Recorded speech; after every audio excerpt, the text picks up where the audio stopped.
A paz do Senhor, meus irmãos, Pastor Ivaldo, uma vez mais aqui para mais uma pré-aula da nossa lição da Escola Bíblica Dominical. Esse trimestre nós estamos falando sobre homens dos quais o mundo não era digno, o legado de Abraão, Isaque e Jacó. Estamos trabalhando uma lição comentada pelo pastor Elinaldo Renovato, um homem de muita bagagem teológico e vem para contribuir conosco no nosso crescimento teológico e também, por que não dizer, espiritual, trazendo notório a vida desses três homens de Deus, conhecidos como os patriarcas. Muito bem, hoje nós vamos estar comentando a lição de número 4, 26 de abril de 2026. Antes de nós iniciarmos esta lição, quero dizer a todos vocês que nós estamos em um momento onde nós precisamos cada vez mais conhecer a palavra de Deus. E você, pai, você, mãe, tem toda essa responsabilidade de conduzir a sua família para aprender cada vez mais do Senhor Jesus Cristo. Nós estamos, como eu já disse, falando de Joinville, Assembleia de Deus, uma igreja pastoreada pelo pastor Sérgio Melfior. Também nossa escola bíblica dominical, coordenada pelo pastor Eliseu Melfior. E juntamente com eles, nós estamos trabalhando esta que eu digo ser a maior escola bíblica dominical. Então, juntamente conosco, nos ajude disseminando a palavra de Deus através das redes sociais, compartilhando para os seus amigos, seus irmãos, sua igreja, esta pré-aula.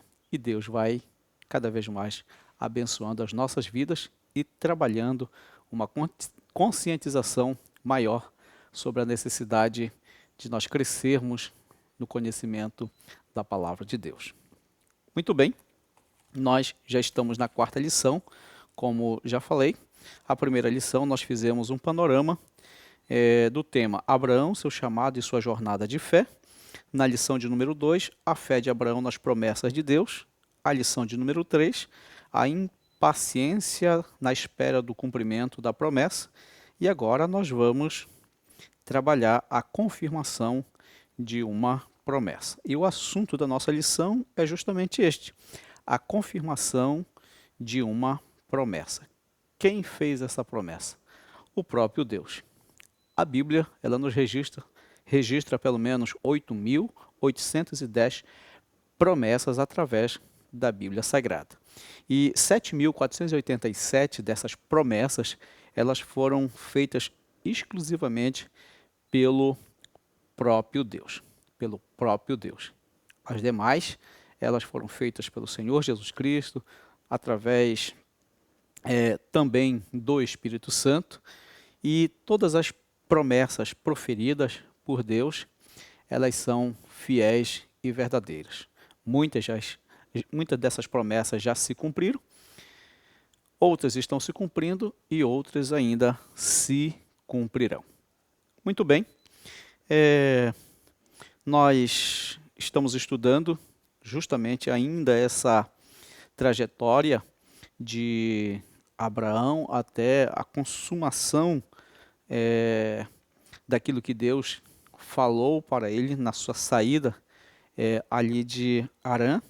E é muito importante nós trazermos novamente esse itinerário, né, em que Abraão ele desenvolve, ele vai sair de Ur, né, que é atual Iraque hoje, e juntamente com o seu pai, porque a intenção, baseado ali no capítulo de número 11 de Gênesis, a intenção do seu pai era justamente chegar até Canaã, mas aí há uma parada em Harã, e em Harã o pai morre, e ali Deus chama Abraão. E Abraão, ali com seus 75 anos, ele sai para um lugar que Deus não havia dito para ele que lugar seria esse, né? Veja bem que quando ele sai de Ur juntamente com seu pai, a visão do pai era chegar em Canaã.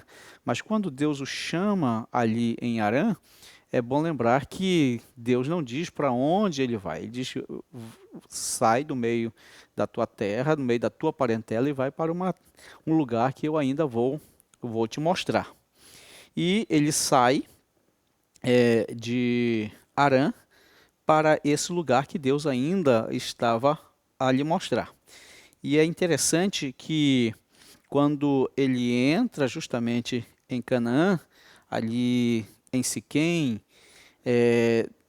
ele fica um período em Siquém e de Siquém ele vai para Betel, que fica justamente ao leste ali de Canaã. Bom, ele passa um período ali em Betel, de Betel, devido à grande fome, isso está nos registros bíblicos.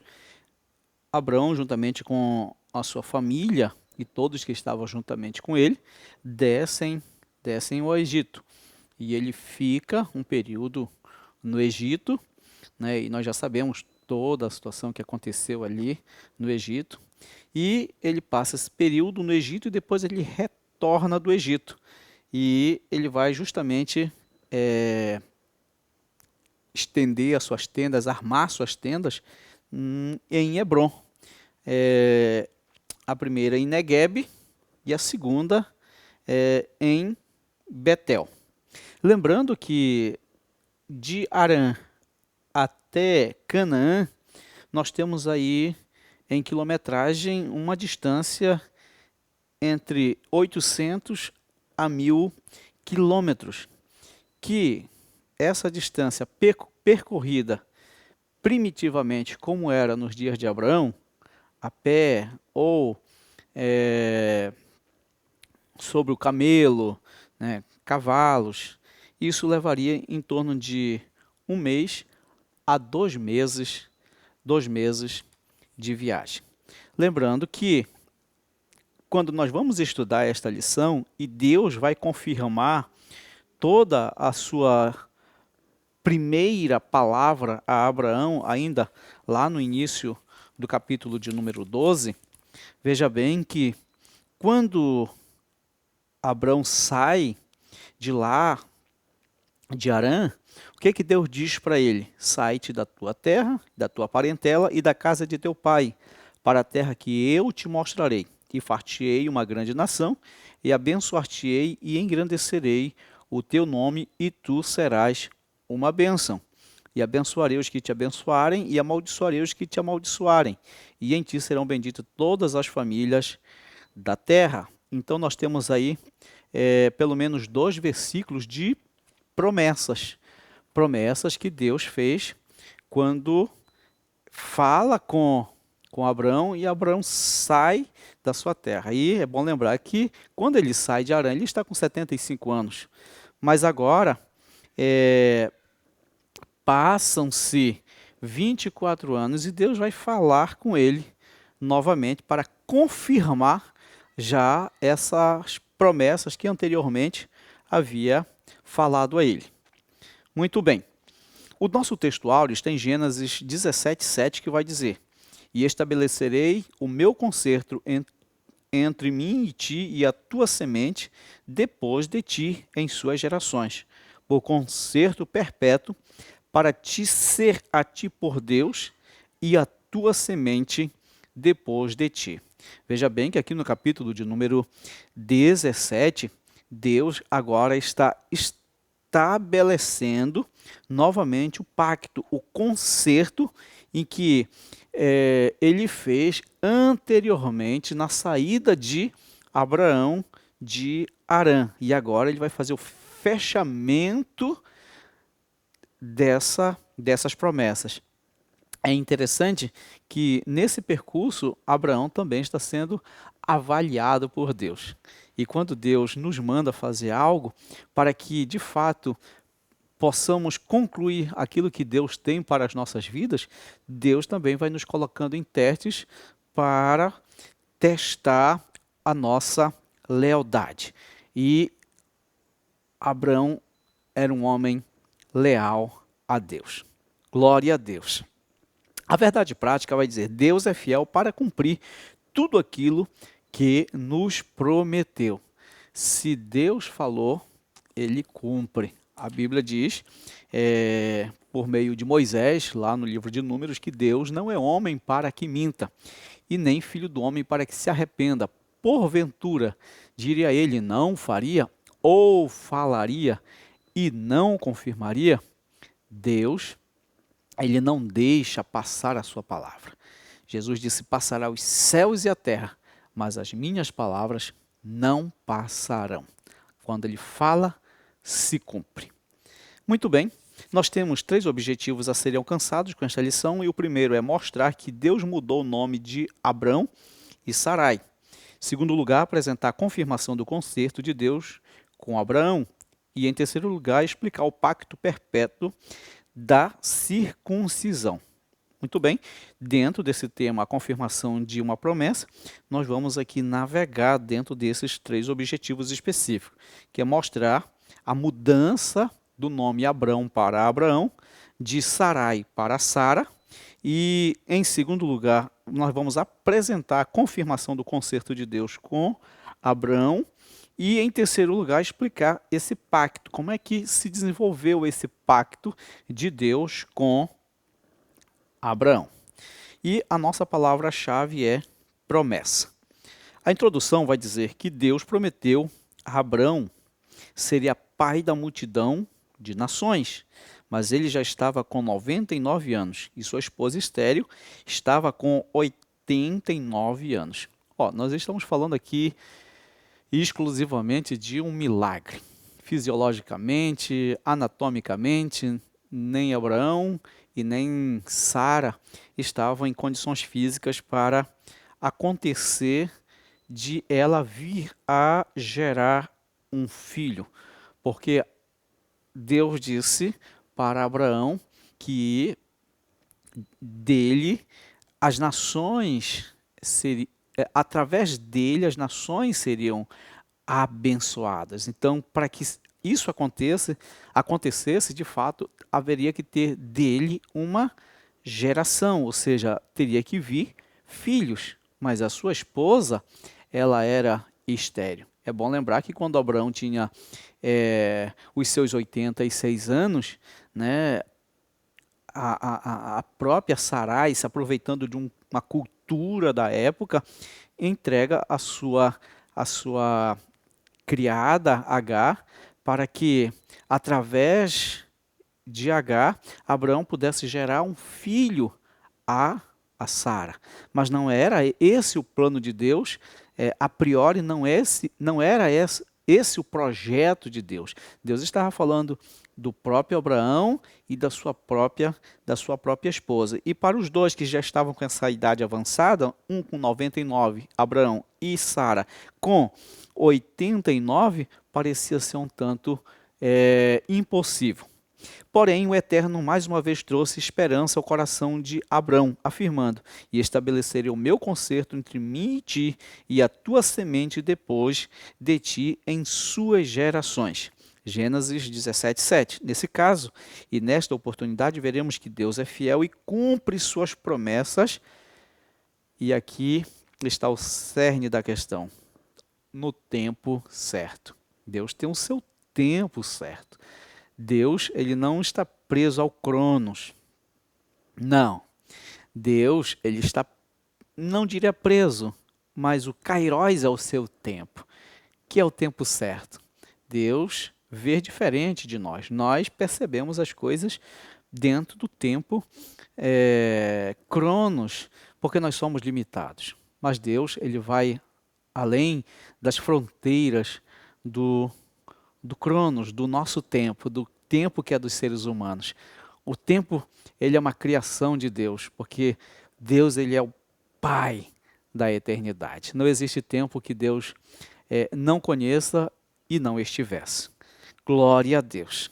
Bom, a nossa lição, ela vem sempre distribuída em 3 pontos, e para cada ponto também 2 ou 3 subpontos. E 1.1 vai dizer o novo nome de Abraão.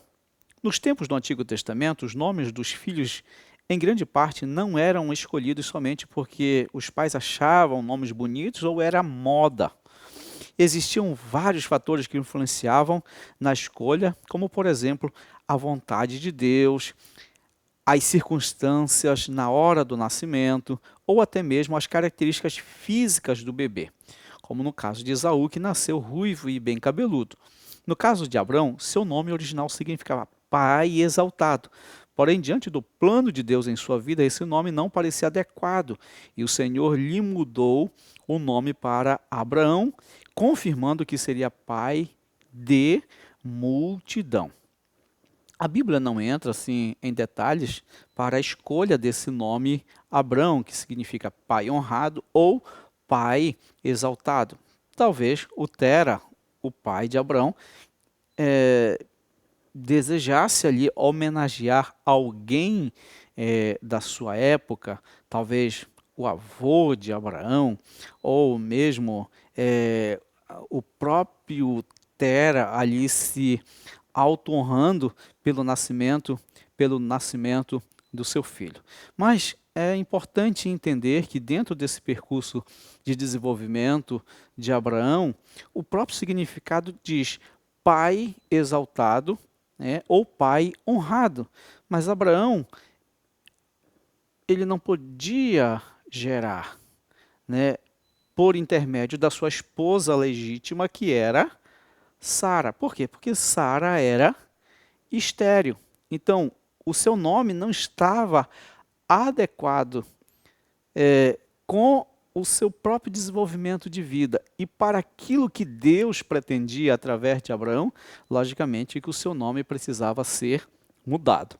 E não só o nome de Abraão, mas também o nome de Sara, que é 1.2, o novo nome de Sarai. O nome Sarai é hebraico e significa minha princesa. Talvez pela questão familiar, né? Talvez pela condição econômica mesmo da família ali de Sarai, foi escolhido, foi lhe dado esse nome, minha princesa ou minha senhora. Já o novo nome Sara significa mãe de nações. Veja bem que Deus está, através dos nomes Abraão e agora Sara, porque Abraão vai significar pai de nações e também Sara, mãe de nações, é porque Deus tinha um propósito de, através da sua semente, constituir nações.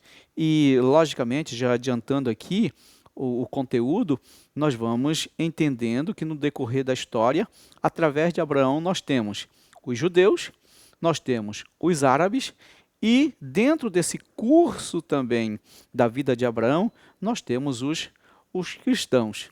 Né? São povos que se originaram justamente desses dois personagens aqui que Deus está estabelecendo e firmando agora com eles uma promessa de eles serem pai e mãe de nações. Diz a Bíblia, disse Deus mais a Abraão, a Sarai, tua mulher, não chamarás mais pelo nome de Sarai, mas Sara será o seu nome, porque eu a hei de abençoar e te hei de dar a ti dela um filho, e abençoarei e será mãe das nações. Reis de povos sairão dela. Isso está em Gênesis 17, 15 e 16. Podemos ver, por intermédio da vida de Abraão e Sara, que Deus promove mudanças significativas na vida daqueles que nele confiam e atendem ao seu chamado. O nome também tem muito a ver com a questão do caráter. E quando Deus mudava o nome, Deus também estava trabalhando essa mudança de caráter. Veja bem que quando Abraão sai de Ur e ele chega em Harã, esses dois locais, culturalmente, dentro de um sentido mais teológico, Abraão acabava por se tornar uma pessoa politeísta. teísta, adoradores de Nana ou a deusa ou deus da lua. E ele não tinha toda essa experiência de viver uma vida pela fé em Deus.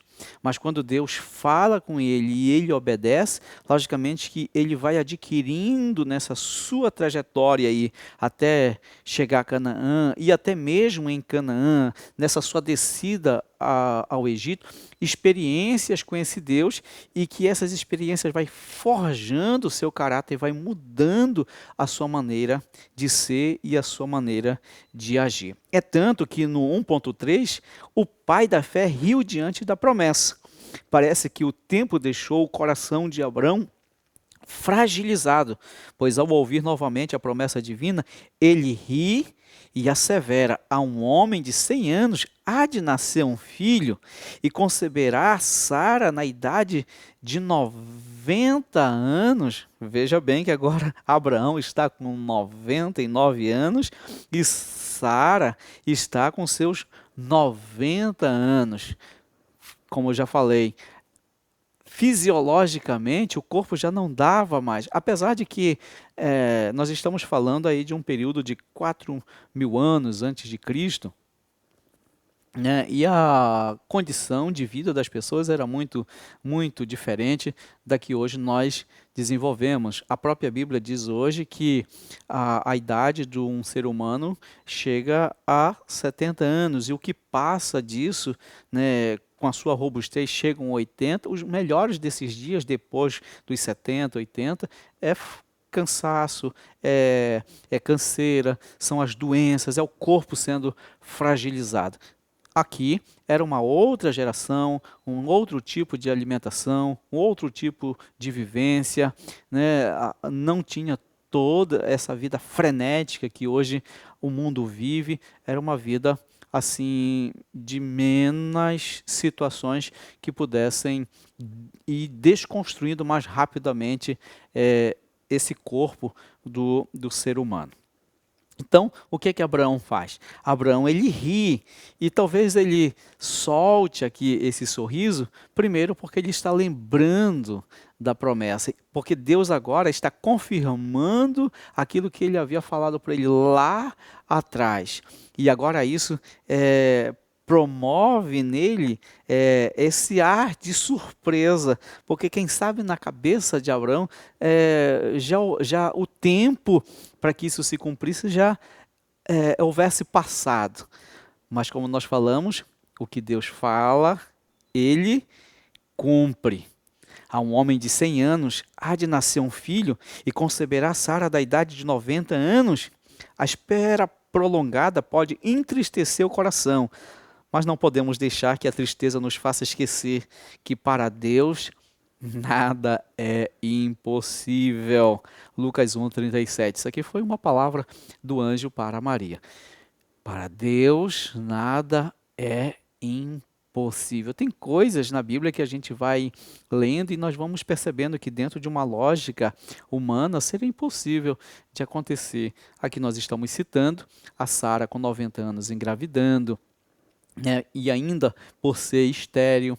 Nós encontramos lá no livro de Jonas, o próprio Jonas, 3 dias no ventre do peixe, e ele não morreu, não sofreu a decomposição do ácido gástrico, né, do peixe, e outras situações ali que foram acontecendo na vida de homens e mulheres de Deus, que nós só podemos dizer que é uma intervenção divina, é um milagre, não se explica a não ser dizer Deus fez, porque quando Deus diz que vai fazer, Ele faz. Glória a Deus. Muito bem, vamos ao segundo ponto da nossa lição, e no segundo ponto também nós temos 3 subpontos, e o segundo ponto vai falar sobre a confirmação do concerto de Deus com Abraão. Muito bem, aqui nós falamos da mudança do nome, no ponto 1, tanto de Abrão como de Sarai, que foi para Abraão, e de Sarai para Sara, e aqui nós vamos para a confirmação do concerto de Deus. Deus vai reafirmar o concerto com Abraão.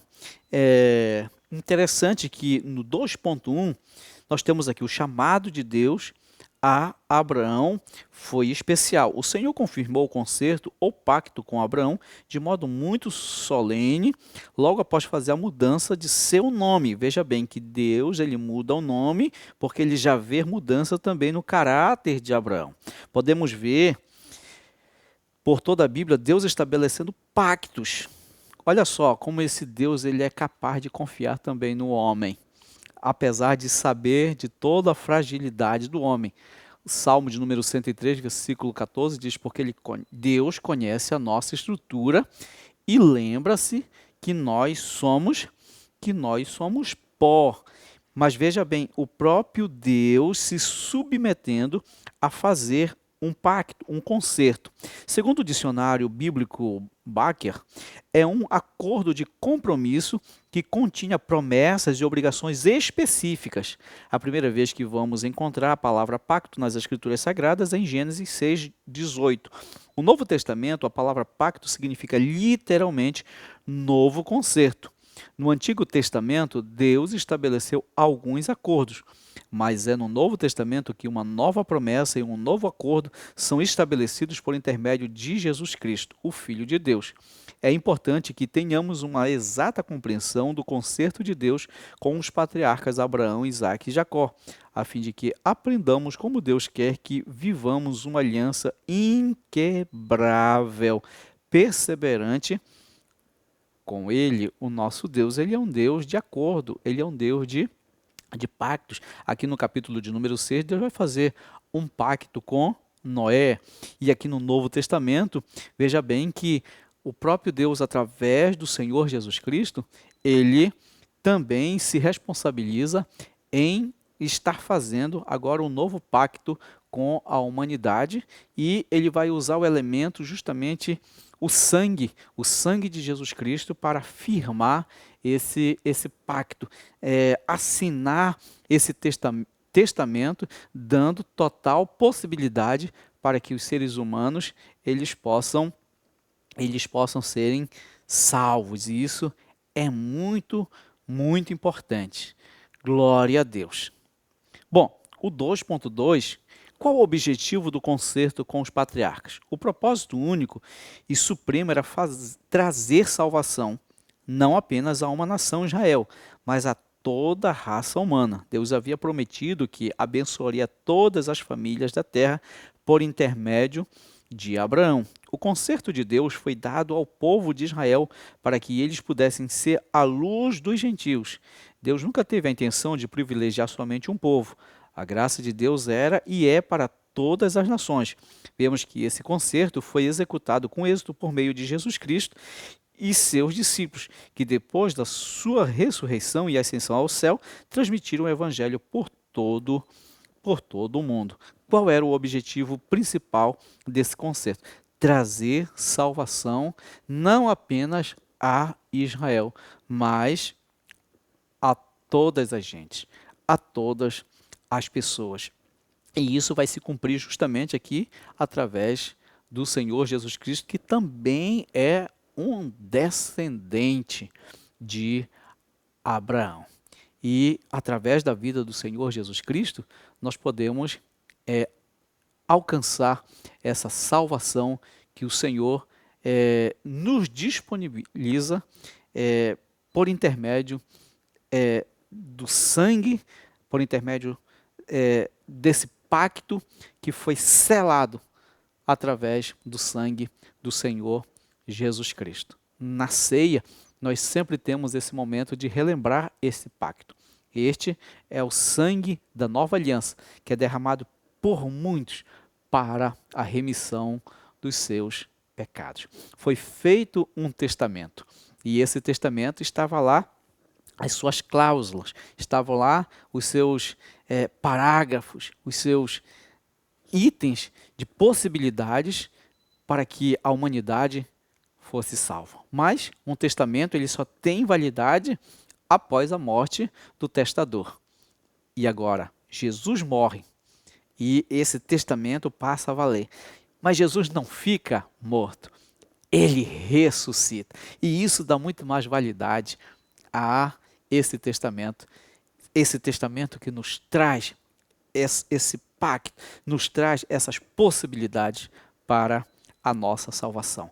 E nós percebemos isso justamente por conta de que lá ainda na origem humana de Jesus, que está justamente em Abraão, Abraão já com a sua fé, Abraão já com toda a sua lealdade a Deus, Deus agora vem para firmar esse pacto, estendendo através da sua descendência essa possibilidade para o surgimento da nação de Israel e, consecutivamente, da nação de Israel vir o Salvador do mundo, o Senhor Jesus Cristo. Isso é interessante, isso é de fundamental importância para todos nós.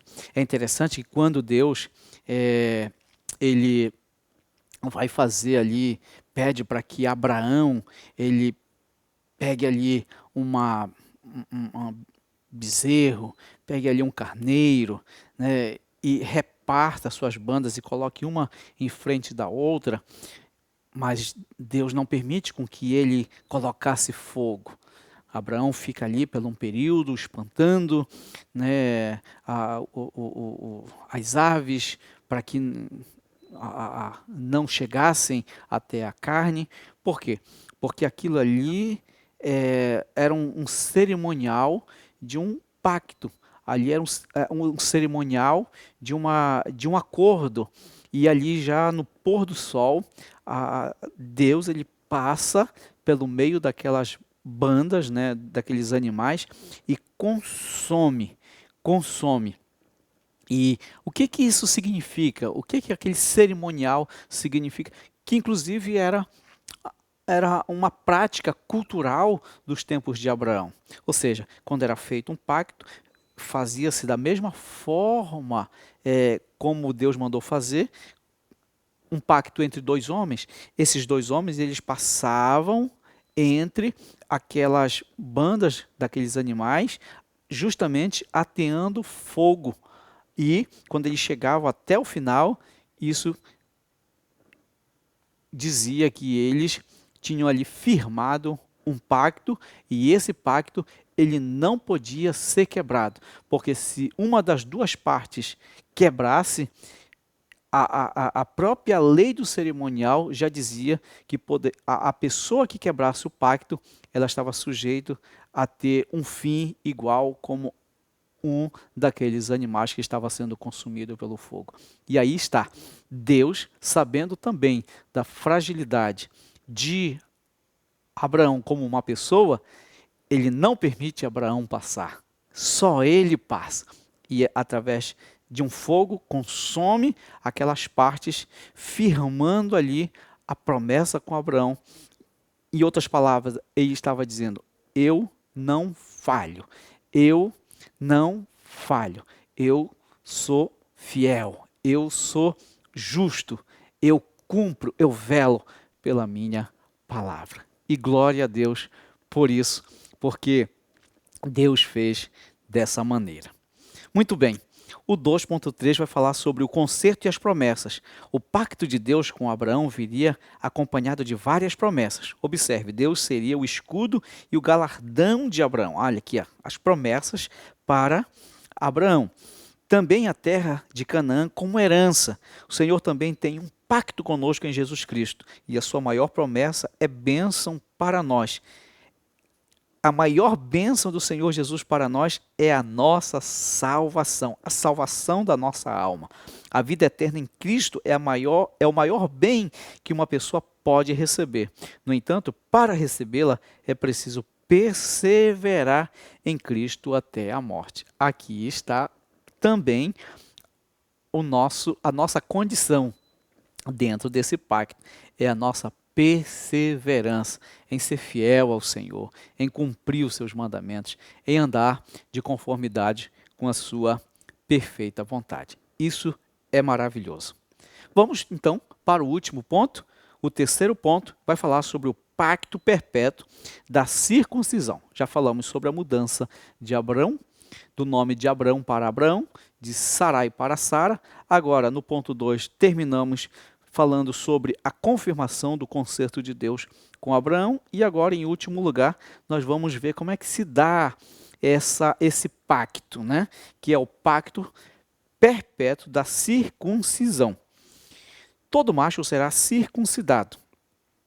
Na renovação do concerto de Deus com Abraão, ele incluiu o pacto da circuncisão.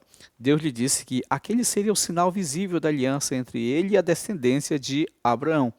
Uma marca perpétua que lembraria o compromisso da fidelidade de Deus. Muito bem, então, todo macho, todos os descendentes de Abraão, inclusive a partir dele, né, seriam circuncidados, ou seja, a pele que cobre o prepúcio do órgão genital de todo macho descendente de Abraão seria tirado, e isso serviria como um sinal. No entanto, que Abraão, com seus 99 anos, Ismael, com seus 13 anos, todos vão passar por esse processo. E justamente aqui a gente vai perceber, já no 3.2, quando isso deveria ser feito. Quando a circuncisão, em que tempo deveria ser feito no menino. O bebê do sexo masculino deveria ser circuncidado ao completar 8 dias de nascido. Gênesis 12, 17 e 12. A circuncisão é feita entre os judeus até os dias de hoje, sendo realizada por especialistas e com uso de anestesia. Nos dias de Abraão não tinha anestesia e talvez não tivesse ali uma ferramenta como hoje existe, o bisturi, né? A própria Bíblia diz que chegou um momento em que Deus levou muito a sério essa questão da circuncisão com Moisés, porque Moisés não tinha circuncidado os seus filhos, e Moisés teve que pegar ali um pedaço de pedra, meio que afiada, e fazer a circuncisão nos seus filhos, porque senão Deus estaria tirando a vida dos filhos de Moisés, justamente por conta de ele não estar obedecendo este pacto. E é interessante que, porque no 8º dia? A ciência vai dizer, né, os estudos científicos da anatomia humana vai dizer que o neném, o bebê, quando ele nasce com um percentual muito baixo de vitamina K. A vitamina K, ela é justamente uma vitamina que ela desenvolve o processo de coagulação no sangue.